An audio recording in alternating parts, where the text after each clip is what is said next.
हमारे भज राधे मानस सत्संग में आप सभी मित्रों का हार्दिक स्वागत है। आज हम आप लोगों को बताने जा रहे हैं कि पत्नी वामांगी क्यों होती है, यानी पत्नी जो है बाएं साइड क्यों बैठाई जाती है और किन किन पूजन में पत्नी को दाएं बैठना पड़ता है। यदि आप हमारे चैनल पर नए हैं तो सब्सक्राइब कर लें ताकि ऐसे ही ज्ञानवर्धक जानकारियों का नोटिफिकेशन सबसे पहले आप तक पहुंचे। तो आइए जानते हैं कि पत्नी वामांगी क्यों कहलाती है।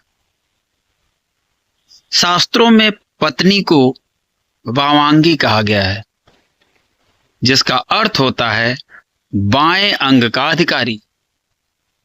इसलिए पुरुष के शरीर का बायां हिस्सा स्त्री का माना जाता है। भगवान शिव के बाएं अंग से ही स्त्री की उत्पत्ति हुई है, जिसका प्रतीक है शिव का अर्धनारीश्वर शरीर। और हस्तरेखा विज्ञान की कुछ पुस्तकों में पुरुष के दाएं हाथ से पुरुष की और बाएं हाथ से स्त्री की स्थिति देखने की बात कही गई है। और शास्त्रों में कहा गया है कि स्त्री पुरुष की वामांगी होती है। इसलिए सोते समय और सभा में सिंदूर दान, द्विरागमन, आशीर्वाद ग्रहण करते समय और भोजन के समय स्त्री पति के बाईं ओर रहना चाहिए। इससे शुभ फल की प्राप्ति होती है। वामांगी होने के बावजूद भी कुछ कर्मों में स्त्री को दाईं ओर रहने के बाद शास्त्र कहता है, शास्त्रों में बताया गया है कि कन्यादान, विवाह, यज्ञ कर्म, जात कर्म, नामकरण और अन्नप्राशन के समय पत्नी को पति के दाईं ओर बैठना चाहिए। पत्नी के पति के दाएं या बाएं बैठने संबंधी इस मान्यता के पीछे तर्क यह है कि जो कर्म सांसारिक होते हैं उसमें पत्नी पति के बाईं ओर बैठती है, क्योंकि यह कर्म स्त्री प्रधान कर्म माने जाते हैं। यज्ञ, कन्यादान, विवाह, यह सभी काम पारलौकिक माने जाते हैं और इन्हें पुरुष प्रधान माना गया है। इसलिए इन कर्मों में पत्नी के दाईं ओर बैठने के नियम है। पत्नी ही पति के जीवन को पूरा करती है, उसे खुशहाली प्रदान करती है, परिवार का ख्याल रखती है और उसे वह सभी सुख प्रदान करती है जिसके वह योग्य है। पति पत्नी का रिश्ता दुनिया भर में बेहद महत्वपूर्ण बताया गया है और हिंदू धर्म के प्रसिद्ध ग्रंथ महाभारत में भी पति पत्नी के महत्वपूर्ण रिश्ते के बारे में काफी कुछ कहा गया है।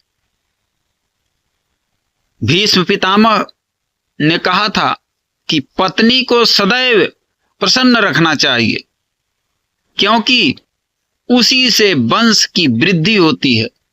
वह घर की लक्ष्मी है और यदि लक्ष्मी प्रसन्न होगी तभी घर में खुशियां आएंगी।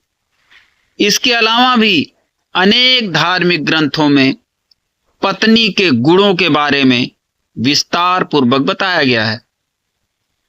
गरुड़ पुराण, जिसे लोग प्रचलित भाषा में गृहस्थों के कल्याण की पुराण भी कहा गया है, उसमें उल्लिखित पत्नी के कुछ गुणों की संक्षिप्त व्याख्या करेंगे। गरुड़ पुराण में पत्नी के जिन गुणों के बारे में बताया गया है उसके अनुसार जिस व्यक्ति की पत्नी में ये गुण हो, उसे स्वयं को भाग्यशाली समझना चाहिए। पत्नी के सुख के मामले में देवराज इंद्र अति भाग्यशाली थे। इसलिए गरुड़ पुराण के तथ्य यही कहते हैं, सा भार्या या गृहे दक्षसा भार्या या प्रियम वदा, सा भार्या या पति प्राणा, सा भार्या या पतिव्रता। गरुड़ पुराण में पत्नी के गुणों को समझाने वाला एक श्लोक मिलता है, यानी जो पत्नी गृह कार्य में दक्ष है, जो प्रियवादिनी है, जिसके पति ही प्राण हैं और जो पति परायण है, वास्तव में वही पत्नी है। गृह कार्य में दक्ष से तात्पर्य है कि वह पत्नी जो घर के काम काज संभालने वाली हो, घर के सदस्यों का आदर सम्मान करने वाली हो, बड़े से लेकर छोटों का भी ख्याल रखती हो, जो पत्नी घर के सभी कार्य जैसे भोजन बनाना, साफ सफाई करना, घर को सजाना, कपड़े बर्तन आदि साफ करना, यह कार्य करती हो, वह एक गुणी पत्नी कहलाती है। बच्चों की जिम्मेदारी ठीक से निभाना, घर आए अतिथियों का मान सम्मान करना, कम संसाधनों में भी गृहस्थी को अच्छे से चलाने वाली पत्नी गरुड़ पुराण के अनुसार गुणी कहलाती है। ऐसी पत्नी हमेशा ही अपने पति की प्रिय होती है। प्रियवादिनी से तात्पर्य है मीठा बोलने वाली पत्नी, सदैव संयमित भाषा में बात करने वाली, धीरे धीरे व प्रेम पूर्वक बोलने वाली पत्नी ही गुणी पत्नी होती है। ऐसी स्त्री जिस घर में हो, वहां कलह और दुर्भाग्य कभी नहीं आता। शादी के बाद नए लोगों से जुड़े रीति रिवाज को स्वीकारना ही स्त्री की जिम्मेदारी है। पत्नी को एक विशेष प्रकार के धर्म का भी पालन करना होता है। विवाह के पश्चात उसका सबसे पहला धर्म होता है कि वह अपने पति व परिवार के हित में सोचे। वह ऐसा कोई काम ना करे जिससे पति या परिवार का अहित हो। तो मित्रों, ज्ञान दर्पण में आज के लिए बस इतना ही। फिर मिलते हैं ऐसी ही ज्ञानवर्धक जानकारियों के साथ। तब तक के लिए ओम नमः शिवाय, हर हर महादेव।